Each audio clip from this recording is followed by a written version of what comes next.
இந்த சந்தர்ப்பத்திலே மத்திய கிழக்கிலே குறிப்பாக ஈரானை இலக்கு வைத்து அமெரிக்க இஸ்ரேலிய தாக்குதல்கள் உச்சமாக தொடர்ந்து கொண்டிருக்கக்கூடிய சூழல்ல ஈரானும் அதற்கு பதிலடியாக உலகமே ஸ்தம்பிக்கிற விதமாக ஹொர்முஸ் நீர்நிலையை மூடியிருக்கிறது. இஸ்ரேல் மேல பலகட்ட தாக்குதல்களை நடத்துகிறது. அமெரிக்காவினுடைய மத்திய கிழக்கில் இருக்கக்கூடிய தளங்கள் மீதான தாக்குதல்களை எல்லாம் நடத்தி கொண்டிருக்கிறது. இப்படியான சூழலில் என்னவெல்லாம் நடந்திருக்கிறது இன்றைய நாளில் என்கிற செய்திகளைத்தான் இன்றைக்கு நம்ம பார்க்க இருக்கிறோம். குறிப்பாக ஈரான்ல இருந்து தற்போது ஏவுகணைகள் ஏவப்பட்டிருக்கிறது இஸ்ரேலை நோக்கி என்கிற செய்திகளை இஸ்ரேல் அறிவித்திருக்கிறது. அதே நேரம் IRGC மிக கடுமையான ஏவுகணைகளை தற்போது இஸ்ரேலை நோக்கி ஏவி இருக்கிறோம் என்கிற செய்திகளை சொல்லியிருக்கிறார்கள். தொடர்ந்து இஸ்ரேலுடைய டெல் அவீவ் உள்ளிட்ட பல நகரங்களை நோக்கி ஈரான் மிக கடுமையான தாக்குதல்களை நடத்தி வருகிறது. ஈரானுடைய தாக்குதல்களை எதிர்கொள்ள முடியாமல் அமெரிக்க இஸ்ரேலிய நாடுகள் அவர்களுடைய இராணுவங்கள் தவிக்கக்கூடிய செய்திகளை நம்ம தொடர்ந்து பார்த்து வர்றோம். மிக கடுமையான தாக்குதல்களை ஈரான் பதிலடியாக கொடுத்து கொண்டிருக்கக்கூடிய சூழல்ல ஈரானுடைய புரட்சிகர காவலர் பிரிவு IRGC வெளியிட்டிருக்கக்கூடிய அறிவிப்புல என்ன சொல்றாங்கன்னு கேட்டா, அமெரிக்காவினுடைய கடற்படையை நாங்கள் எதிர்பார்த்து காத்திருக்கிறோம். அமெரிக்கா எங்களுக்கு எதிராக கடற்படை அனுப்ப போறோம், அழிக்க போறோம் என்றெல்லாம் சொன்னாங்க. ஆனா இன்னும் அவங்க ஹொர்முஸுக்குள்ள எங்க எல்லைக்குள்ள வரவே இல்லை.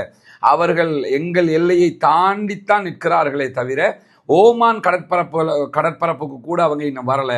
எனவே எங்களுடைய கடற்படையை அழிச்சிட்டோம், எங்களை மொத்தமாக இல்லாமலாக்கிட்டோம்லாம் ட்ரம்ப் சொல்கிறாரு. அவர்களுடைய போர்க்கப்பல் ஓமான் வளைகுடாவை கூட நெருங்கலை, செங்கடலை நோக்கி கூட வர்றதுக்காக அவர் உத்தரவிடலை. அப்படி இருக்கும்போது எங்களை அழிச்சதாக அவர் எப்படி சொல்கிறாரு அப்படின்னு கேட்குறாங்க. நீங்கள் எங்களை அழிச்சதுன்னு சொன்னால் குறைஞ்சது நீங்கள் ஓமான் வளைகுடாவுக்குள்ளேயாவது வந்திருக்கணும். ஓமான் வளைகுடாவுக்கு அடுத்த ஹார்முஸ் தான் இருக்கிறது, அந்த எல்லைக்குள்ளேயாவது நீங்கள் வந்திருக்கணும். அந்த எல்லைக்குள்ளே கூட நீங்கள் வரலை. அதே நேரத்தில் செங்கடல் பக்கமாகவாவது உங்கள் கப்பலை அனுப்பியிருக்கணும், அங்கேயும் நீங்கள் அனுப்பலை. இந்த ரெண்டு இடத்துக்கும் கப்பலையே அனுப்பாமல் எங்களுடைய கடற்படையை அழித்து விட்டோம் என்று சொல்வது நியாயமானு கேட்கிறாங்க. ஆரம்பத்தில் ஈரானுடைய 36 கப்பல்களை மொத்தமாக அழித்து விட்டோம் என்று சொல்லி இருந்த டொனால்ட் ட்ரம்ப் மீண்டும் பேசுகிற நேரத்தில் இல்ல 30 கப்பல்களை அழிச்சிருக்கிறோம் என்று சொன்னாரு. அப்ப 6 கப்பல் திருப்பி வந்துருச்சாங்கிற கேள்வியெல்லாம் நம்ம ஏற்கனவே கேட்டிருக்கிறோம். எனவே டொனால்ட் ட்ரம்ப் இப்ப என்ன பண்ணணும்ன்றே தெரியாம பைத்தியம் முத்தி பிடிச்சி தெரிஞ்சுக்கிட்டு இருக்கிறாருங்கிறது மட்டும் நிச்சயமாக தெரிகிறது. யூதர்களுடைய இஸ்ரேல்காரனுடைய பேச்சை கேட்டு மாட்டிக்கிட்டாரு என்கிற நிலையில தான் தற்போது அவருடைய படைகள் எங்களை நோக்கி வர வேண்டும் என்று நாங்கள் எதிர்பார்க்கிறோம், எங்களுடைய கடற்படை அதற்காக தயாராக இருக்கிறது என்று சொல்லி IRGC அறிவித்திருக்கக்கூடிய நிலையில சற்று நேரத்துக்கு முன்பதாக அமெரிக்காவுடைய மத்திய கட்டளை அதாவது சென்டகாம் வெளியிட்டிருக்கக்கூடிய ஒரு அறிவிப்பு வெளியாக இருக்கு. அவங்க என்ன சொல்றாங்கன்னா, ஹார்முஸ் ஜலசந்தியில ஈரானுடைய செல்வாக்கை குறைச்சிருக்கிறோம் அப்படிங்கிறாங்க. என்ன ஆரம்பத்தில் என்ன சொன்னாங்கன்னா, ஈரானுடைய கடற்படையை அழிச்சிட்டோம், ஈரானுடைய 80% ஏவுகணை பலத்தை எல்லாம் நாங்கள் அழிச்சிட்டோம் அப்படின்னாங்க. பெஞ்சமின் நெத்தன்யாகும் ஈரானுடைய ஏவுகணை பலம், ஈரானுடைய அணு ஆயுத பலம் எல்லாத்தையுமே நாங்கள் இல்லாமலாக்கிட்டோம்னு சொன்னாங்க. ஆனால் இன்னைக்கு வந்து உட்காந்துக்கிட்டு சென்டகாம் என்ன சொல்றாங்கன்னு கேட்டால், அமெரிக்காவுடைய மத்திய கட்டளை இராணுவம் என்ன சொல்லுதுன்னு கேட்டால், ஹொர்முஸ் ஜலசந்தியில ஈரானுடைய செல்வாக்கு குறைக்கப்பட்டிருக்கிறது.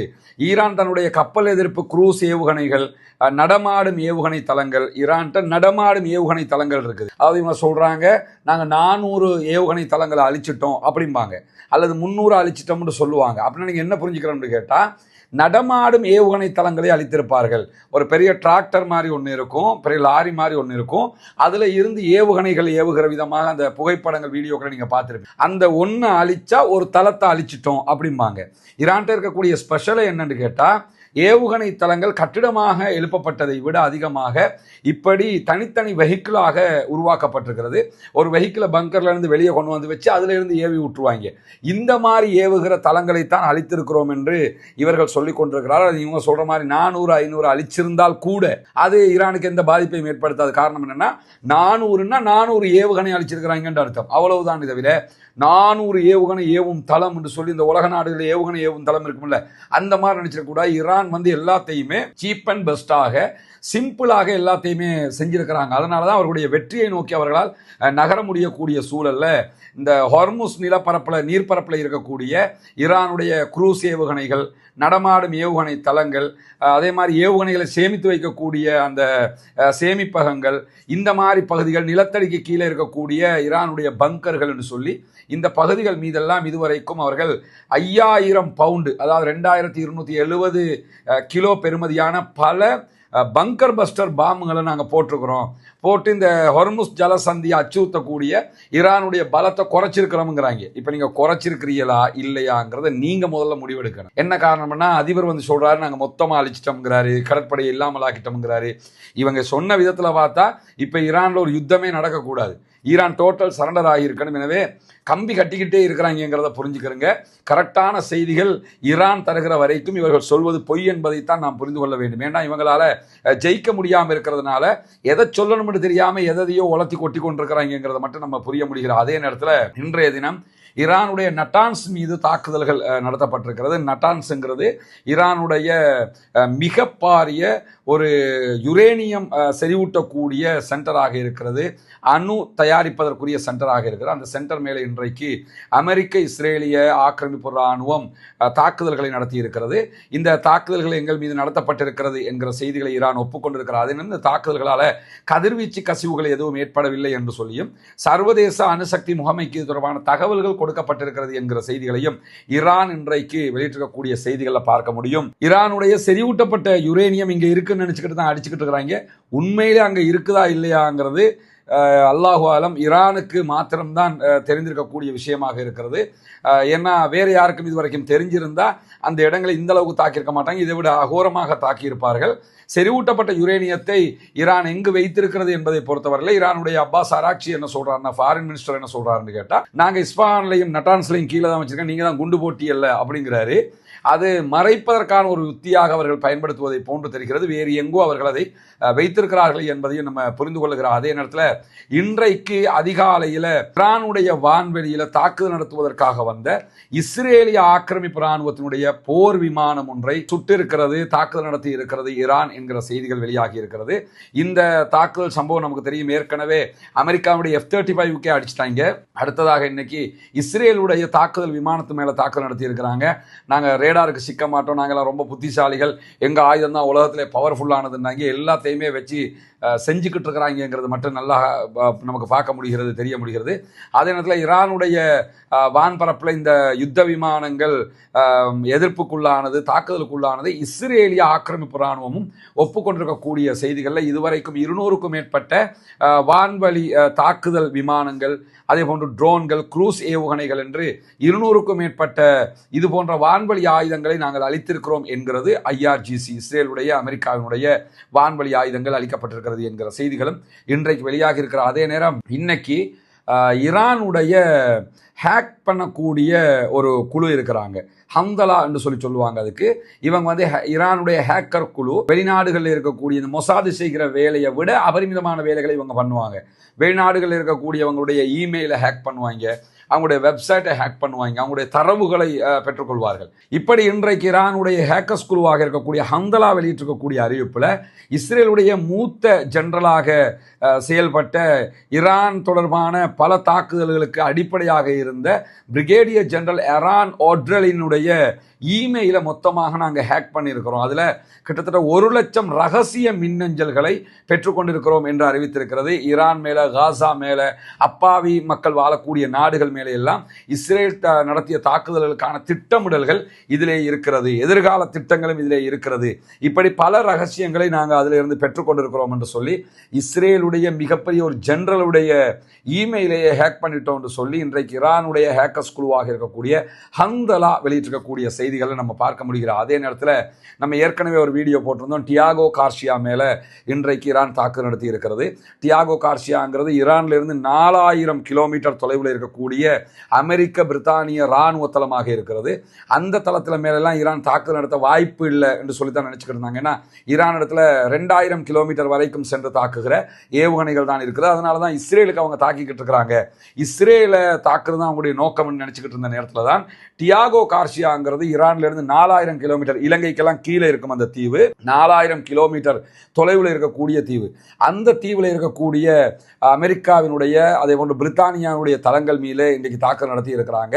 எனவே ஈரானிடத்தில் யாருக்கும் தெரியாத பல நீண்ட தூர ஏவுகணைகள் இருக்கிறது என்பது அறியப்பட்டிருக்கிறது. அதே நேரத்தில் அந்த ஏவுகணை தூரத்தை வச்சு பார்க்கும்போது அவங்க லண்டன் மேலே, பிரித்தானியா மேலேயே தாக்குதல் நடத்த முடியும். இல்லை டியாகோ கார்ஷியா மேலே தாக்குதல் நடத்த முடியும்னா அதே அளவுக்கு அவங்க லண்டன் மேலே தாக்குதல் நடத்த முடியும். அதே நேரத்தில் ஆய்வாளர்களுடைய கருத்துக்கள் பிரகாரம், இன்றைக்கு அல் ஜசீரா ஒளிபரப்பக்கூடிய செய்திகள் பிரகாரம், ஈரானிடத்தில் கண்டம் விட்டு கண்டம் பாய்கிற ஏவுகணைகள் இருப்பதற்கான வாய்ப்பு இருக்கிறது.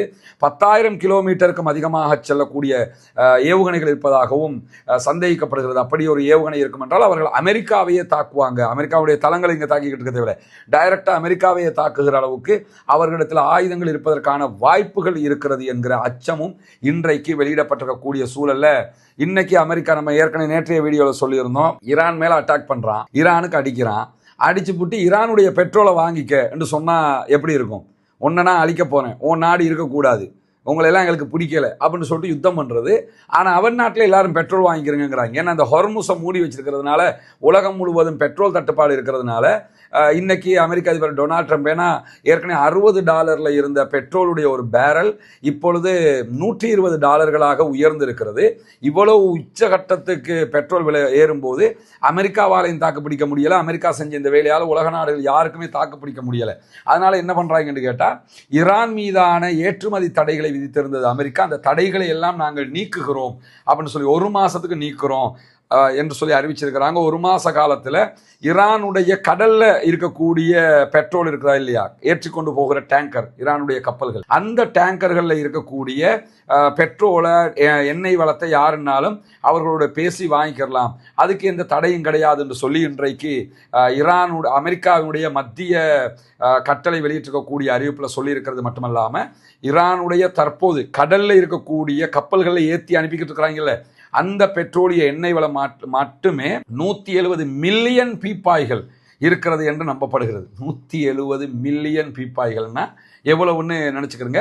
அவ்வளவு எண்ணெய் பீப்பாய்கள் கடல்ல இருக்கிறது ஈரானுடைய. அவைகள் நீங்க விலை பேசி யாருனாலும் வாங்கிக்கலாம், அதுக்கு நாங்கள் தடையை நீக்கிறோம் இருக்காங்கன்னா வேற வழி இல்லை. அந்த தடையாவது நீக்கினா தான் தற்போது இந்த பெட்ரோல் தட்டுப்பாட்டை ஓரளவுக்கு சரி செய்ய முடியும் என்கிறது நாங்கள் பார்க்க முடியும். என்று கேட்டால், ஒரு நாளைக்கு ஹொர்முஸ் வழியாக 20 மில்லியன் பீப்பாய்கள் பெட்ரோல் பெர் டே போய்கொண்டிருந்தது, எண்ணெய் உற்பத்தி பொருட்கள் போய்கொண்டிருந்தது. இப்பொழுது 0% அது மாறி இருக்கிறது. அதுவல்லாமல் துபாயில் இருக்கக்கூடிய ரிஃபைனரி சென்டருங்கிறது ஒரு பெரிய சேமிப்பு கிடங்காக அது வைக்கப்பட்டிருந்தது. அதிலிருந்து குழாய் வழியாக ஒரு நாளைக்கு 4.5 மில்லியன் பேரல்கள் அளவுக்கு போக முடியும் என்ற நிலையில அதையும் அனுப்ப முடியாத அளவுக்கு தாக்குதல் நடத்திக்கிட்டு இருக்கிறாங்க ஈரான். இதை தாண்டி சவுதியுடைய யான்பு துறைமுகம் வழியாக பெட்ரோல் உற்பத்தி பொருட்களை அனுப்ப முடியும். அப்படி அனுப்பினால் கூட அவங்க செங்கடலை தாண்ட வேண்டி இருக்குங்கிறதுனால அதையும் செய்ய முடியாது. ஈரான் அதையும் பிளாக் பண்ணி வச்சுக்கிட்டு இருக்கிறதுனால எல்லா பக்கமும் சுற்றி அணையை கட்டி வச்சிருக்கிறான். எதுவும் பண்ண முடியாதுங்கிறதுனால தான் ஈரானுடைய இந்த பெட்ரோலை வாங்கிக்கிறங்க என்கிற கேவலமான ஒரு முடிவுக்கு தற்போது பணிந்து வந்திருக்கிறது அமெரிக்காங்கிறதை நம்ம பார்க்கிறோம். அதே நேரத்தில் அமெரிக்க அதிபர் டொனால்ட் ட்ரம்ப் வளம மாதிரி இன்னைக்கும் ஒரு கம்பியை கட்டுற கதையை சொல்லியிருக்கிறார். என்னன்னு கேட்டால், 4 முதல் 6 வாரங்களில் யுத்தம் முடிவுக்கு வரும், 1.5 மாசத்துக்குள்ள யுத்தத்தை முடிப்போம்னாரு. ஆரம்பத்தில் என்ன சொன்னாங்க? 3 days, 3 நாட்கள். 3 நாட்களுக்குள்ள போறோம், ஈரானை அடிக்கிறோம், தூக்குறோம், சரண்டர் பண்றோம், வர்றோம்னாங்க. இப்ப என்னன்னு கேட்டா, ஆல்ரெடி யுத்தம் 20 நாளை தாண்டி போய்கிட்டு இருக்குது. இப்போ அவர் என்ன சொல்றாருன்னா, இன்னும் 6 வாரங்கள், கிட்டத்தட்ட 1.5 மாசத்துக்கு போயிடும், 1.5 மாசம் வரைக்கும் யுத்தம் பண்ணுவோம், 1.5 மாசத்துக்கு பிறகு சொல்லுவார் இன்னொரு 6 மாசம் அப்படிம்பாரு. இப்ப என்னன்னு கேட்டா, முடியல. இப்ப தோல்வி அடைஞ்சாச்சு, தோல்வியை ஒத்துக்கொண்டு ரிட்டர்ன் போக முடியல. எப்படியாவது வெல்றதுக்கு ஒரு வாய்ப்பு கிடைக்காதான்னு சொல்லி அங்க அடிச்சிட்டோம் இங்க அடிச்சிட்டோம்னு கதையா சொல்லிக்கிட்டு இருக்கிறாங்களே தவிர, ஏன்னா டெய்லி ட்வீட் போட்டுக்கிட்டு இருக்கிறாரு, டெய்லி சோசியல் மீடியாவில் ஃபுல் பிஸி தலைவர். அவ்வளவு எழுதிக்கிட்டு இருக்கிறாரு அமெரிக்க அதிபர் டொனால்ட் ட்ரம்ப்ங்கிறத பார்க்க முடியும். கமெண்ட் அடிக்கிறது தான் தலைவனுக்கு வேலையாக போயிடுச்சு. அந்த அளவுக்கு லட்சணம் மாறி போயிருக்கக்கூடிய சூழல்ல ஒரு 6 வாரங்களில் யுத்தத்தை நாங்கள் முடிப்போம், ஈரானுடைய இராணுவத்தை முடக்கிறதுலையும் அணு ஆயுதத்தை தயாரிக்கிற ஈரானுடைய திறனை பாதிப்பை உண்டாக்குவதிலையும் அமெரிக்கா கணிசமான முன்னேற்றத்தை கண்டிருக்கிறது. எப்படி சொல்லியிருக்காங்கன்னா, ஜெயிச்சிட்டோம் என்று சொன்னதை தாண்டி இப்ப ஜெயிச்சிட்டோம் என்று சொன்னாங்க, இப்ப கொஞ்சம் முன்னேறி இருக்கிறோம் அப்படிங்கிறாங்க. ஏன்டா இந்த பொழப்புன்னு கேட்குற அளவுக்கு நிலைமை மாறி போயிருக்கிறத நாங்கள் பார்க்க முடியும். என்னென்னா காசா அப்பாவிகள் மேலே அவ்வளவு அநியாயத்தை செஞ்சு அவ்வளவு குண்டுகளை போட்டு எவ்வளவு பாடுபடுத்தினாங்கிறதெல்லாம் நமக்கு தெரியும். அவர்கள் கேட்ட பிரார்த்தனைகள் எதுவும் வீண் போகாது, நம்ம கேட்ட பிரார்த்தனைகள் எதுவும் வீண் போகாது. அல்லாஹ் தஆலா அதை வீணடிக்க மாட்டான். இன்னைக்கு ஈரானிடம் அதற்கு தேவையான பதிலடியை வாங்கி கட்டி கொண்டிருக்கிறார்கள். மிக பெரும் திருப்தியான ஒரு பதிலடியை ஈரான் கொடுத்து கொண்டிருக்கிற இந்த ஆக்கிரமிப்பாளர்களுக்கு எதிராக என்பதை நம்ம பார்க்கிற அதே நேரத்தில் இன்னைக்கு வடக்கு இஸ்ரேல், நார்த் இஸ்ரேல் பகுதி, அதே போன்று இஸ்ரேலுடைய ஃபோர்ஸஸ் இருக்கக்கூடிய பகுதிகள் மேலெல்லாம் ஒரே நாளில் 55 பாரிய தாக்குதல்களை நடத்தி இருக்கிறது ஹிஸ்புல்லாக்கள் என்கிற செய்தி வெளியாகி இருக்கிறது. சவுதி அரேபியா மேலே இன்றைக்கு நடத்தப்பட்டிருக்கக்கூடிய தாக்குதல்களில் 8 ஆளில்லா விமானங்களை சவுதி அரேபியா சுட்டு வீழ்த்தி இருக்கிறது என்கிற செய்திகள் வெளியாகி இருக்கிறது. 8 ஆளில்லா விமானங்கள் யார் ஏவினாங்கிறத சவுதி அரேபியா சொல்லலை. ஈரான் தான் ஏவி இருந்தால் ஈரான் ஏவினா என்று சொல்லியிருப்பாங்க. எனவே சவுதி அரேபியா இதை சொல்லாத பட்சத்தில் ஈரான் அல்லாத இன்னொரு சாராரும் ஏவுகிறார்கள் என்பதை சவுதி அரேபியா தெளிவாக புரிந்து வைத்திருக்கிறது. அதே போன்று குவைத்தினுடைய வான் பாதுகாப்பு படைகள் வெளியிட்டிருக்கக்கூடிய அறிவிப்பில் இன்றைக்கு ஆளில்லா விமான தாக்குதல்களை நாங்கள் தடுத்திருக்கிறோம், ஏவுகணை தாக்குதல்களை தடுத்திருக்கிறோம்ங்கிறாங்க. எத்தனை அவங்க குறிப்பிடலை, யார் அடிச்சாங்கிறதையும் அவங்க குறிப்பிடலை.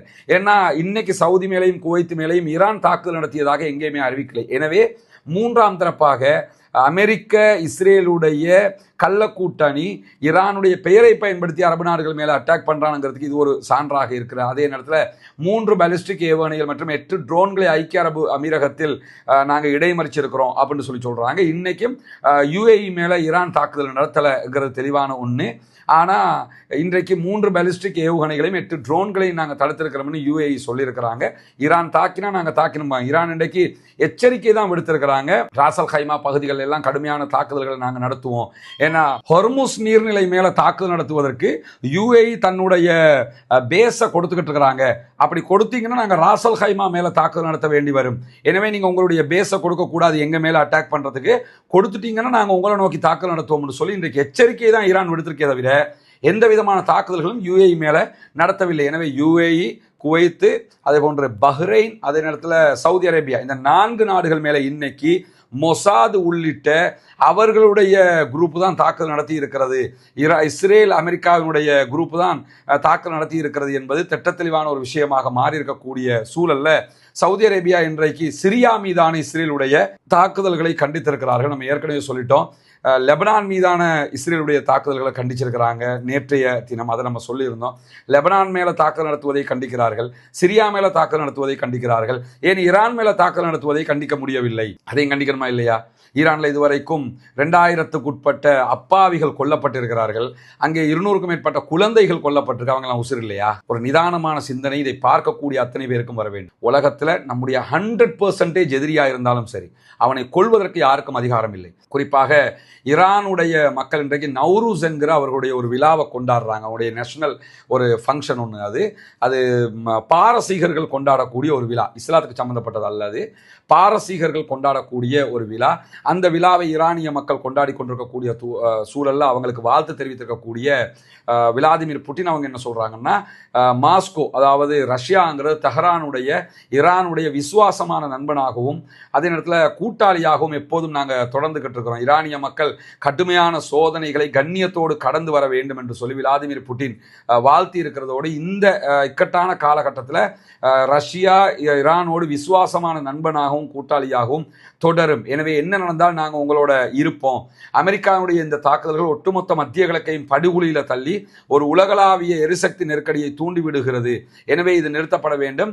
ஈரானுடைய உச்ச தலைவர் ஆயத்துல்லா அலி ஹாமனியை படுகொலை செய்தது என்பது வஞ்சகமான கொலை என்றெல்லாம் கடுமையாக கண்டித்து நாங்கள் எப்பயும் உங்களோட இருப்போம் என்று சொல்லி அறிவிச்சிருக்கிறாரு விளாதிமிர் புட்டின் என்கிற செய்திகளை நம்ம பார்க்க முடிகிறது. அதே நேரத்தில் தொடர்ந்தும் இணைந்திருங்கள். மத்திய கிழக்கில் என்ன நடக்கிறது என்கிற செய்திகளை நாம் தொடர்ந்து சொல்லிக்